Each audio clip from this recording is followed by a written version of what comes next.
ప్రముఖ మాటల రచయిత నటుడు తోటపల్లి మధు ఓ యూట్యూబ్ ఛానల్కు ఇచ్చిన ఇంటర్వ్యూ వివాదాస్పదమవుతోంది. ఈయన చనిపోయిన నటులు లెజెండ్స్ ను నోటికొచ్చినట్లు అవమానించాడని దేవి ప్రసాద్ అనే దర్శకుడితో పాటు పలువురు దాసరి కోడి రామకృష్ణ శిష్యులు అభిమానులు ఫైర్ అవుతున్నారు. ఇక దర్శకుడు దేవి ప్రసాద్ అయితే తోటపల్లి మధు ముందు కెమెరా పెడితే చాలు కన్ను మిన్ను తెలియకుండా మాట్లాడుతాడు. సీనియర్ నటులను కూడా వాడు వీడు అంటాడు. జంధ్యాల, సావిత్రి, శ్రీదేవి లాంటి వారు అసలు ఎందుకు మందుకు బానిసలయ్యారో, రోజుకు ఎన్నిసార్లు తాగుతారో తన కళ్ళతో చూసినట్లు చెబుతూ ఉంటాడు. శ్రీదేవి చనిపోయేటప్పుడు ఏం జరిగిందో కూడా ఆయన చూసినట్టే చెబుతూ ఉంటాడు. ఇక తమిళ నటుడు ఎంజీఆర్ స్విస్ బ్యాంకులో 3,000 కోట్ల సొమ్ము చీటీని జయలలిత తీసుకుని శోభన్ బాబుకి ఇచ్చిందట. ఆ డబ్బుతోనే ఆయన భూములు కొన్నారట. అసలు మురళీమోహన్ అయితే ఆర్టిస్టే కాదట. అలాగే ఆయనకి అవకాశాలు ఇచ్చిన కోదండ రామిరెడ్డిని కూడా తొలనాడాడు. మా గురువు గారైన కోడి రామకృష్ణ గారి మీద అబద్ధాలు, అవాకులు చవాకులు పేల్చారు. ఆయన లేకున్నా కోడి రామకృష్ణ శిష్యులుగా మేము ఇంకా ఇక్కడే ఉన్నాం. తోటపల్లి మధు గారిలో పశ్చాత్తాపం రాకుంటే, వారికున్నంత కుసంస్కార ప్రతిభ మాకు లేకున్నా, వారి అసహ్యకర జుగుప్సాహకర లీలలు, విన్యాసాలు మాకు తెలుసని హెచ్చరించారు. అంతేకాదు యాంకర్ పద్ధతిని కూడా తప్పుపట్టారు దేవి ప్రసాద్. అయితే అసలు తోటపల్లి మధు ఏమన్నాడు, ఆయన చెప్పిన వాటిలో నిజమెంత, నిజంగానే తోలనాడా అనే విషయం తెలుసుకుందాం. అసలు ఎవరెవరిని ఏమన్నాడో చూద్దాం. రచయిత నటుడు తోటపల్లి మధు దాదాపుగా 200కు పైగా సినిమాకు మాటలు రాశారు. అంతేకాదు అల్లరి పోలీస్ సినిమాతో నటుడిగా కూడా మారారు ఈయన. ప్రెసిడెంట్ గారి పెళ్ళాం, కలికాలం, అల్లరి అల్లుడు, షిరిడి సాయిబాబా మహత్యం లాంటి సూపర్ హిట్ సినిమాలకు పనిచేశారు. అయితే తోటపల్లి మధు ఇంటర్వ్యూ మొదట్లోనే ఆయన యాంకర్ పొగుడుతుంటే ఆయన నిజమని తనకు తానుగా డబ్బా కొట్టుకున్నాడనే విమర్శలు కూడా వస్తున్నాయి. తాను తోపు, మిగతా వారంతా కూడా దండగా అన్నట్లుగా మాట్లాడేశారు ఆయన. కొన్నింటిని ఆయన చూసుండొచ్చు, మరికొన్ని ఆయనే కాదు దేవుడికి కూడా తెలియని రహస్యాలను అలా నటిస్తూ చెప్పేశారు తోటపల్లి మధు. ఇక సహజ నటి జయసుధ ఆమె దివంగత భర్త నితిన్ కపూర్ పై దారుణ కమెంట్స్ చేశారు ఆయన. వ్యక్తిగత విషయాల్లోకి వెళ్లారు. ఆమె ప్రతిరోజు పగలు షూటింగ్, సాయంత్రం పార్టీలు చేసుకుంటూ ఎంజాయ్ చేసేదని చెప్పేశాడు. అంతేకాదు రోజుకు 25 లీటర్ల పాలు తీసుకునేవారంటూ తోటపల్లి సంచలన కమెంట్స్ చేశారు.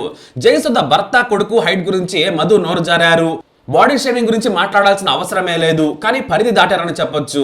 ఇక నటి సావిత్రి గురించి ఆయన కొన్ని పుస్తకాలను, తాను చదివిన విషయాలను కూడా కోట్ చేస్తూ మాట్లాడారు. సావిత్రి ఎందుకు తాగుడుకు బానిస అయ్యారంటే తాను లావైపోతున్నానని ఆమె బాధపడ్డారు. ఇక హీరోయిన్ క్యారెక్టర్ నుంచి సైడ్ క్యారెక్టర్ పాత్రలు ఆఫర్ చేశారు. దీంతో ఆమె నొచ్చుకుంది. పైగా బాగా లావుగా ఉన్న సావిత్రిని దర్శకులు ఎంతవరకు క్లోజప్లు పెట్టి మెయింటైన్ చేస్తారు? తరం మారింది కాబట్టి బాగా లావైన సావిత్రి డిప్రెషన్ లోకి వెళ్ళిపోయింది. జెమినీ గణేశన్ ఆమెను ప్రేమించారు, ప్రాణం కంటే ఎక్కువగా చూసుకున్నారు. అయితే సావిత్రి తర్వాత సరోజాదేవి, ఆ తర్వాత కాంచనలు వచ్చారు. కొత్త తరం రావడం వల్ల ఆమె మద్యానికి బానిసే చనిపోయారు. ఒక సావిత్రి మాత్రమే కాదు, సినిమా పరిశ్రమలో చాలా మంది మద్యం తాగుతారు, అదో అలవాటు. అయితే మద్యం తాగటం వల్ల లివర్లు పాడవుతున్నాయని ఇప్పుడు నటులు డ్రగ్స్ కు బానిసలు అవుతున్నారు. కొంతమంది డాక్టర్లే డ్రగ్స్ ను ఇంజెక్ట్ చేస్తున్నారు. వాటి వల్ల ఇంకా యాక్టివ్ గా ఉంటారు, అందంగా తయారవుతారని తోటపల్లి మధు గారు చెప్పారు. వాస్తవానికి చెప్పారు కాదు, నోరు జారారు అనాలి. ఎందుకంటే ఏ డాక్టర్ లాంటి పిచ్చి పనులు చేయరు. చేస్తే ఆయన వైద్య వృత్తి క్లోజ్ అయిపోతుంది. ఆ విషయంలో తాను చెప్పాలనుకున్న విషయం కాకుండా ఏదో సోది చెప్పారనేది వాస్తవం. ఇక ఆయన విషయానికి వచ్చేసరికి ఆయన తోపులకే తోపట. ఇతర నటులు, దర్శకులు మాత్రం ఎందుకు పనికిరారట. సాయంత్రం అయితే చాలు పార్టీలు చేసుకుంటారు. కొన్ని హోటల్స్ జీవిత రాజశేఖర్ లాంటి వారిని పిలిచి ఫ్రీగా మందు విందు ఇస్తాయి.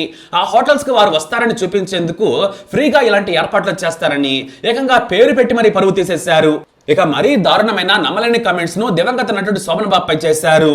జయలలిత నాటి లెజెండరీ నటుడు ఎంజీఆర్ టోపీలో పెట్టుకున్న 3,000 కోట్ల స్విస్ నగదు చీటీని శోభన్ బాబుకి ఇచ్చారట. ఆ డబ్బుతో శోభన్ బాబు ఆమె కోసం, తన కోసం భూములు కొన్నారట. 80లో 3,000 కోట్లు అనేది దాయడం సాధ్యమా? ప్రభుత్వాల దగ్గర అంత డబ్బు ఒకేసారి లేదు. కానీ ఎంజీఆర్ మాత్రం క్యాష్ ను దాచేశారట. ఇదో పెద్ద సొల్లు. దానికి తోడు పాపం శోభన్ బాబు దీన్ని అంటగట్టేశారు. నిజాయితీకి మారుపేరుగా ఉన్నారు ఎంజీఆర్. ఇక శోభన్ బాబు అంతకంటే ఆయన్ను భ్రష్టు పట్టించేలా మాట్లాడేశారు. శోభన్ బాబు కష్టపడి సినిమాల్లో సంపాదించిన ప్రతి రూపాయిని దాచుకొని చాలా తెలివిగా భూములు కొన్నారని ఆయన ప్రాణ స్నేహితుడు చంద్రమోహన్ ఎన్నోసార్లు చెప్పారు. కానీ ఈయన మాత్రం కాకమ్మ కథలన్నీ చెప్పుకొస్తున్నారు. ఇక చంద్రబాబు నాయుడు అంటే తోటపల్లి మధుకు కోపం ఉన్నట్టుంది. ఎన్టీఆర్ తన అల్లుడిగా చంద్రబాబును చేసుకోవడం తప్పు. అల్లుడిగా ముందు నిలబెట్టుకున్నారు. ఆ తర్వాత మంత్రి పదవి ఇచ్చి వెనుక నిలుచోబెట్టుకున్నారు. దీంతో వెనుక నుంచి వెన్నుపోటు పొడిచాడని దారుణ కమెంట్స్ చేశారు తోటపల్లి మధు. ఇక బాగా డబ్బు సంపాదించిన సుజనా చౌదరి, సీఎం రమేష్ లాంటి వారు కూడా రాజకీయాల్లోకి వచ్చారని చెప్పుకొచ్చారు. ఇక ఇంకా దారుణమైన విషయం ఏమిటంటే పాపం ఒకప్పటి నటి వాణి విశ్వనాథ్ తాను దారుణంగా ప్రేమించుకున్నారట. ఇద్దరం కలిసి తిరిగాం, ఎంజాయ్ చేశాం, చాలా రోజుల పాటు కలిసే ఉన్నాం, పెళ్లి చేసుకుందామని మేము కేరళ వెళ్ళాం. కానీ తీరా అక్కడికి వెళ్ళిన తర్వాత ఆ గుడి మూసేసింది. ఆ రోజు గ్రహణం కారణంగా గుడి మూయడంతో పెళ్లి చేసుకోలేదు. ఆ తర్వాత హీరోయిన్ అయిన వాణి విశ్వనాథ్ తనని వదిలేసింది. ఆమె ఊహించినట్లుగానే తాను మెయింటైన్ చేయలేకపోయానని ఏదో గాలి పురాణం పోగేసేశారు తోటపల్లి మధు. తనకు పెళ్ళిడొచ్చిన ఇద్దరు పిల్లలు ఉన్నారు. ఇటు వాణి విశ్వనాథ్ కూడా పెళ్లి చేసుకుని హాయిగా ఉంది. ఇప్పుడు ఎలా ఆమెను బజార్కి ఇచ్చే మాట్లాడటం అనేది చాలా పెద్ద తప్పు. ఇక కోడి రామకృష్ణ ఎప్పుడు అభద్రతా భావంలో అబద్ధంలో బ్రతుకుతాడని ఇంకా దారుణమైన కమెంట్స్ చేశారు.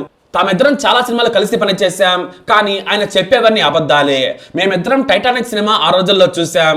బయటకు వచ్చిన తర్వాత నేను ఈ కథను ఎప్పుడో రాసుకున్నాను, కాకపోతే నేను చిన్న పడవ అనుకున్నాను, టైటానిక్ లో పెద్ద చెప్పి పెట్టారంతే అని దారుణంగా గాలి తీసేలా అగౌరవపరిచేలా మాట్లాడారు. వాస్తవానికి చనిపోయిన వారి గురించి నీకేం తెలిసినా కూడా చెప్పకూడదు. ఇది ఇంగిత జ్ఞానం. ఎందుకంటే వారు సమాధానం చెప్పుకోవడానికి లేరు. పైగా స్నేహితులు అంటూనే ఇలా పరువు తీసేలా మాట్లాడటం తగదు. ఫ్రెండ్ అని చెప్పి పరువు తీసే కమెంట్స్ చేస్తే అతన్ని శత్రువు అంటారని ఫైర్ అవుతున్నారు కోడి రామకృష్ణ శిష్యులు. నీ వ్యవహారాలు, నీ రాసలీలలో కూడా మాకు తెలుసు మధు, మాతో నీ గురించి చెప్పించుకునే పని చేసుకోకని సీరియస్ అయ్యారు. ఇక రాఘవేంద్రరావు, కోదండరామిరెడ్డి, కోడి రామకృష్ణ లాంటి వారు రచయితల మీద ఆధారపడతారు. తమకు ఏదంటే అది చేసి పెడుతుంటారు. వారంతా కూడా రచయితల మీద డిపెండ్ అయిన దర్శకులు. తన స్థాయికి తగ్గ వ్యక్తి కేవలం దాసరి నారాయణరావు మాత్రమే అంటూ 100సారి సెల్ఫ్ డబ్బా కొట్టుకున్నారు తోటపల్లి మధు. అంతేకాదు లెజెండరీ దర్శకుడు జంధ్యాల గురించి కూడా ఆయన నోరు పారేసుకున్నారు. విపరీతంగా తాగి 50 ఏళ్లకే చనిపోయారని కూడా నోరు జారారు. వాస్తవానికి ఆయన టాలెంట్ ముందు తోటపల్లి మధు ఎంత? ఆయన పట్టుకుని ఇలా మాట్లాడతావా అంటూ టాలీవుడ్ లోని కొంతమంది సీరియస్ అవుతున్నారు. ఇటు నెటిజన్లు కూడా గొప్ప వ్యక్తుల గురించి నోరు జారద్దని హెచ్చరిస్తున్నారు. ఇక శ్రీకారి కాలిగోటికి కూడా సరిపోని తోటపల్లి మధు మొదట ఆయన పొగుడుతూనే ఆ తర్వాత మాసిపోయిన బట్టలు వేసుకొని కనిపించారని చెప్పారు. అలాగే ఒకసారి చంద్రమోహన్ ను వాడు అనేశారు. ఆ తర్వాత నటుడు మురళీమోహన్ అసలు ఆర్టిస్టే కాదు, ఆయన చేసిన గొప్ప నటన సినిమా ఒక్కటి చెప్పండి, అదే చంద్రబాబుతో కలిసి ఎన్ని లక్షల కోట్లు దోచుకున్నాడో చెప్పొచ్చని దారుణంగా మాట్లాడేశారు. అడగని ప్రశ్నలకు కూడా తనకు ఎప్పుడో ఉన్న కోపాన్ని మనసులో పెట్టుకొని ఇలా ఇప్పుడు విషం చిమ్ముతున్నాడనే కమెంట్స్ వినిపిస్తున్నాయి. ఒకరా ఇద్దరా, ప్రతి ఒక్కరిని అవమానించారు. అయితే కొంతమందిని మాత్రం ఏమీ అనలేదు, పైగా జాగ్రత్తగా మాట్లాడారు. నటుడు మోహన్ బాబు, చిరంజీవి లాంటి వారి జోలికి వెళ్ళలేదు, ఎందుకంటే పూంపహార్ చేసేస్తారు కదా. మరి ఇటు పవన్ కళ్యాణ్ కు చురకలంటిస్తూనే రచయిత దర్శకుడు త్రివిక్రమ్ మీద సెటైర్లు వేసేశారు. త్రివిక్రమ్ కాపీ కొట్టుడు తప్పితే ఏమీ లేదన్నట్లుగా ఓ ఉదాహరణ చెప్పారు ఆయన. మొదట్లో పవన్ కళ్యాణ్ భయంకరమైన అడవి, చీకట్లో ఒంటరి ప్రయాణం అంటూ ఏదో ఒకటి చెప్పుకొచ్చారు.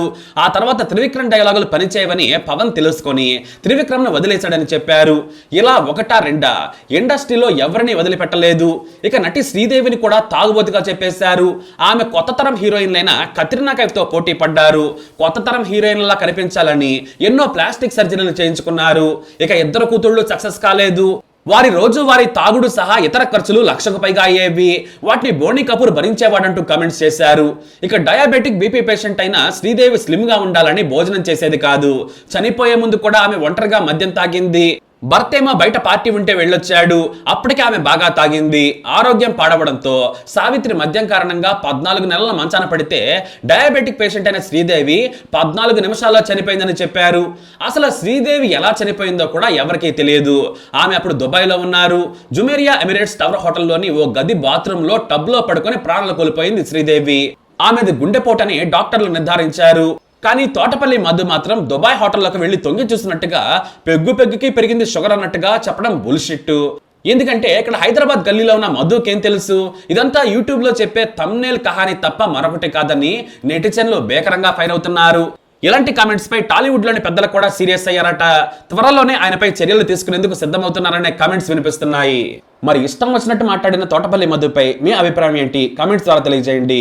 ఈ వీడియో అప్డేట్స్ కోసం మై ఛానల్ ఫాలో అవ్వండి. అలాగే తప్పకుండా సబ్స్క్రైబ్ చేసుకోండి.